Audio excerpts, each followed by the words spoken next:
L'appel du 18 juin 1940. Pourquoi? Comment? Devenu aujourd'hui le discours fondateur de la résistance, découvrons de plus près cet appel lancé par un homme bien connu, le général Charles de Gaulle. Remontons un peu le temps.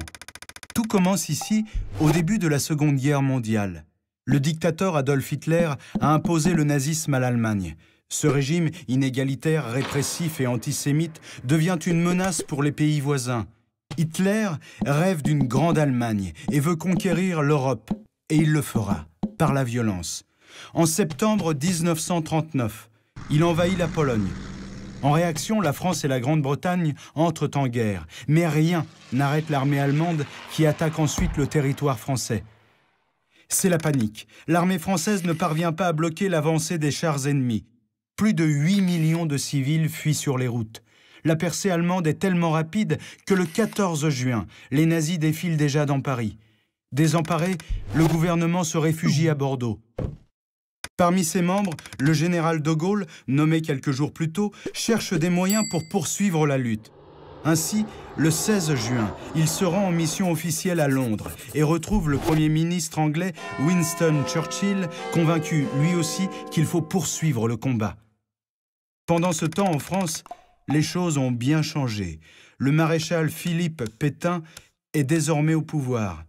Véritable héros de la Première Guerre mondiale, Pétain apparaît comme le sauveur. Mais de retour en France, Charles de Gaulle sait que le vieux maréchal ne veut qu'une seule chose, l'armistice, c'est-à-dire suspendre les combats et se soumettre aux exigences des nazis. De Gaulle refuse ce choix et sans attendre repart pour Londres le 17 juin.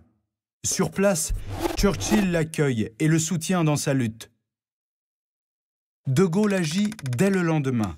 Logé dans un petit appartement au centre de Londres, il rédige son appel. À 18h30, face au micro de la BBC, le général prononce son discours aujourd'hui célèbre. Quoi qu'il arrive, la flamme de la résistance française ne doit pas s'éteindre et ne s'éteindra pas. Son premier appel à la résistance vient d'être lancé.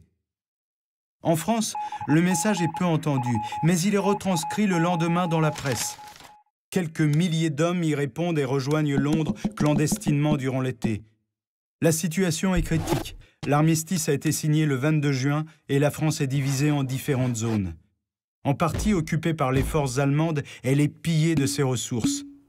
Le maréchal Pétain, qui a installé son gouvernement à Vichy, décide de collaborer avec les nazis.